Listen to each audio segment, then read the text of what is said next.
que é a questão da predestinação e do livre-arbítrio.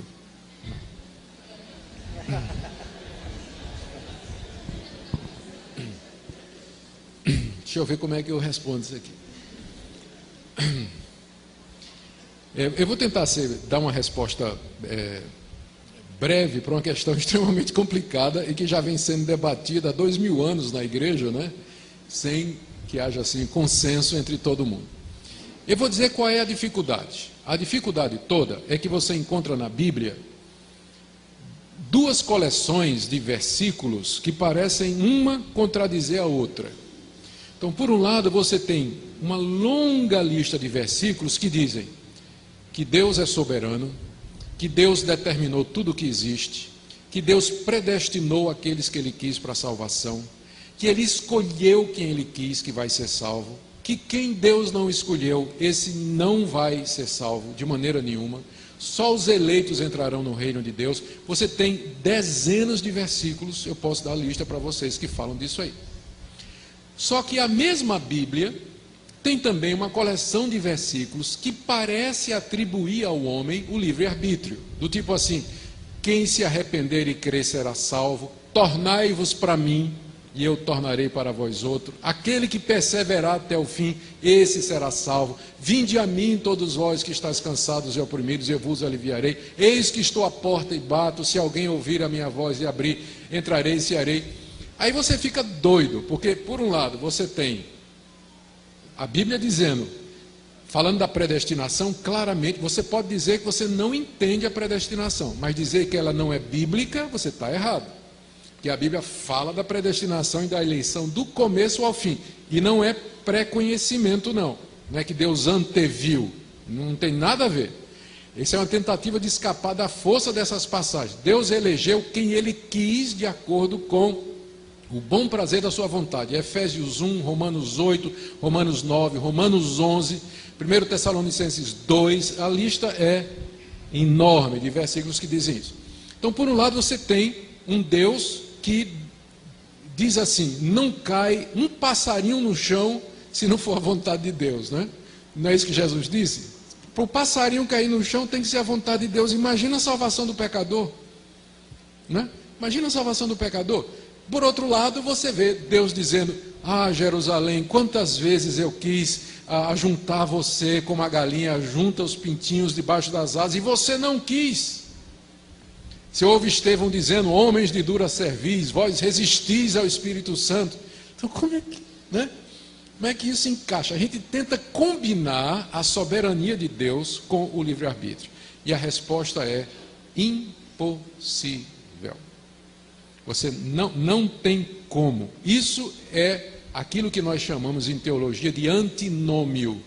Antinômio é quando você tem duas verdades que parecem se contradizer uma à outra. Deixa eu dar exemplo de mais dois antinômios na Bíblia. A doutrina da Trindade. Você vai encontrar um monte de versículos que dizem assim: só tem um Deus. Só tem um Deus. Ele é o único Deus verdadeiro. Ouve, ó Israel, o Senhor nosso Deus é o único Senhor. Aí você encontra um monte de versículos que diz que tem um ser chamado Pai, que é Deus, um outro chamado Filho, que é Deus, e outro que é o Espírito Santo, que também é Deus. Aí você fica: mas peraí, é um Deus só, mas tem três pessoas que aparecem na Bíblia chamadas de Deus. Como é que eu combino essas duas coisas? Não combina. É o que a gente chama de um mistério. É revelado. Você tem que aceitar que há um só Deus que subsiste em três pessoas. Não é um Deus de três cabeças, não são três deuses, não é um Deus que se manifesta de três formas diferentes.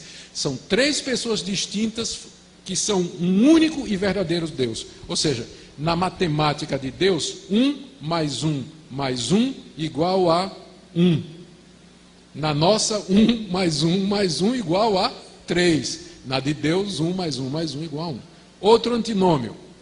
A Bíblia fala de Jesus, tem várias passagens que se referem a Jesus Cristo como sendo o verdadeiro homem. Ele chorou, ele sentiu raiva, ele se entristeceu, ele cansava, ele comia, ele dormia, e ele sofreu e ele morreu. Tem uma lista de outras passagens que diz que Jesus é Deus, que ele já existia antes de vir ao mundo, que ele e o Pai são um, que ele é o Filho de Deus, que ele é eterno, que ele é onisciente e ele é onipotente. Agora me responda, se ele é Deus, quem é que morreu na cruz? Que Deus não morre. Resposta, não sei. As duas naturezas de Jesus é mais um outro mistério que a Bíblia revela e que a gente não consegue compreender. Não é que é uma contradição, é acima da nossa lógica. É acima, porque nós estamos falando de Deus, que é um ser totalmente outro. Ele é totalmente outro.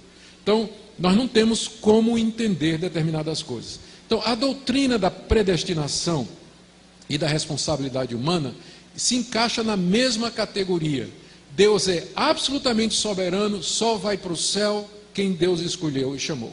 Pode ter certeza disso, é isso que a Bíblia diz. Por outro lado, você é responsável por sua decisão. Se você vai para o inferno, é porque você disse não, é porque você não quis. E se você for para o céu, é porque Deus chamou você. Todo crente de joelho, ele é um calvinista. Porque quando ele está de joelho, como é que ele ora? Ele ora assim, ó Deus, eu te agradeço. Você ora assim, ó Deus, eu... Não, desculpa. Você está de joelho dizendo assim, eu me agradeço porque eu tomei a decisão. Vou para o céu porque eu tomei o livre-arbítrio da forma correta. Eu me agradeço. É assim que você faz quando está de joelho? Não, não. Como é que você agradece? Deus, eu te agradeço porque se o Senhor não tivesse tocado meu coração, se o Senhor não me tivesse dado a oportunidade. Então, todo mundo de joelho é um calvinista. Agora, quando ele se levanta, o que é que ele faz? Chega para o vizinho e diz, se converta, não é isso que ele faz, né? Se converta, se arrependa dos seus pecados. Então, todo calvinista de pé é um arminiano. Agora, veja só, deixa eu contar uma ilustração aqui que talvez ajude mais essa questão.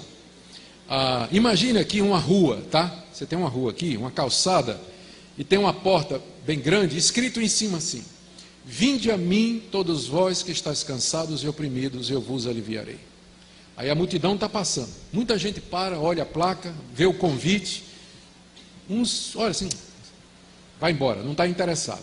Outros ficam curiosos por um tempo, bota a cabeça dentro assim, olha, não, quero não, aí vai embora. Aí chega um que para, lê, vinde a mim, aí eu quero, eu vou. Ele entra, e quando ele entra, ele olha para a porta pelo lado de dentro, em cima do umbral está escrito, só pode vir a mim aquele que o Pai trouxer. Não é? Antes de entrar, vinde a mim. Você diz, eu vou. Quando você entra, você olha para trás e diz, eu só vim porque Deus me trouxe. As duas coisas combinam.